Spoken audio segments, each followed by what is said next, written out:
Ashri Yeshua Betecha, non, j'ai oublié. Vous voulez que j'arrête? Ah oui, bon, bah, écoutez, si on va attendre qu'il s'en aille, peut-être que c'est nous qui allons partir. Allez-y, posez une question.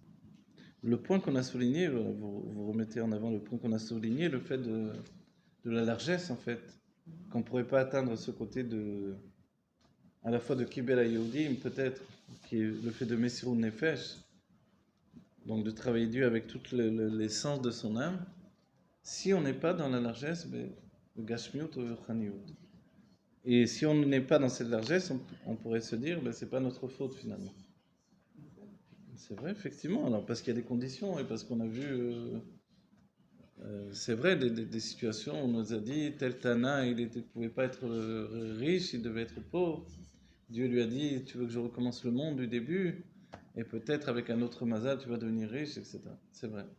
Mais le fait qu'il y ait eu aujourd'hui une ordonnance du Nassiador, le prince de la génération a ordonné d'être riche spirituellement et matériellement, et qu'il a souligné qu'on est déjà riche et que le travail de prendre conscience qu'on a déjà cette richesse et de l'établir, en fait, c'est là où ça concerne chacun.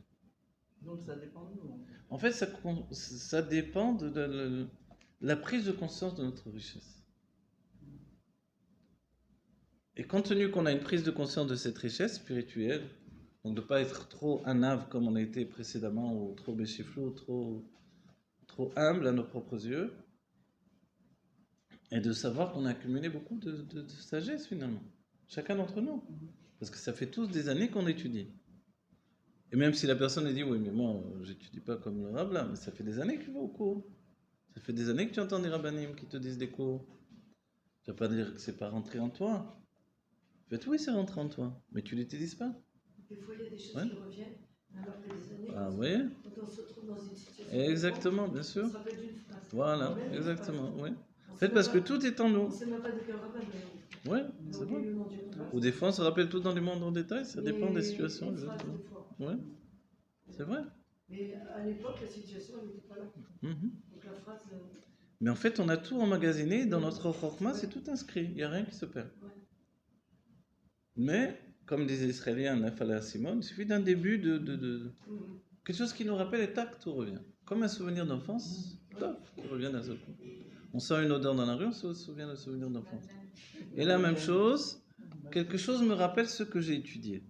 Donc en fait, ici, quand on parle de tout ça, là, tout ce qu'on voit, on peut se dire, les Juifs à Purim, c'est comme si ils s'étaient tout à coup rappelés du moment de Matan Torah. Les âmes de ces Juifs-là, et Mordechai dans sa génération était comme Moshe dans sa génération, ils se sont rappelés du moment de Matan Torah où ils ont commencé à recevoir la Torah.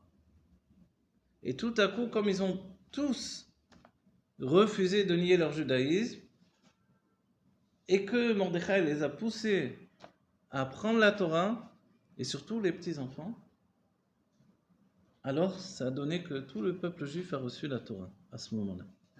À Purim. Et d'ailleurs, c'est à partir de ce moment-là que l'on dit les Yehudim. Mordechai HaYehudi, ce terme apparaît à partir de Mordechai HaYehudi. Avant, il y avait Yehuda, mais il n'y avait pas le Yehudi. Voilà, il y avait les Ivrim, encore, ça venait d'Abraham. Voilà. Pardon ? Non, à Ivri, Abraham à Ivri. Jamais il écrit Abraham à Yehudi. Le Yehudi, il apparaît à partir de Mordechai à Yehudi.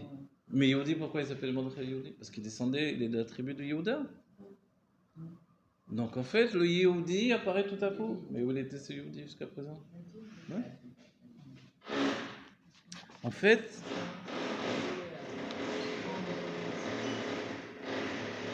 le Rabbi nous dit en fait, le sujet du bitoul de Torah et Mitzvot, dans la réalité, le Messirut Nefesh, il nous dit, il faut que... Merci. On va parler dans le micro.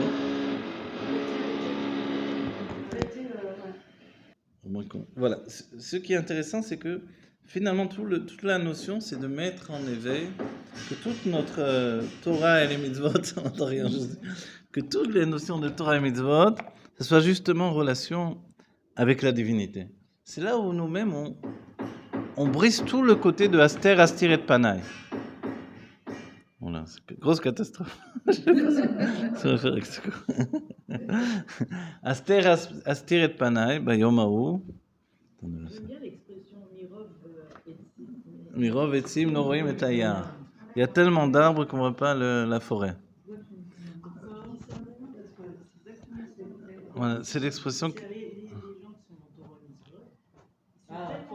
dans les détails qu'ils ne voient pas. Voilà, exactement. Mirov Etzim, Noroim et Ayar. Il y a tellement de mitzvot qu'on ne voit pas le Créateur.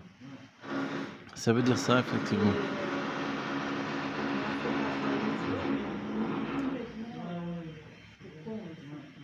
Exactement. Bon, alors on va peut-être arrêter là. Que Dieu nous donne la gueule à Métiv Hachem, Trefeman, Mama, Shechiamela.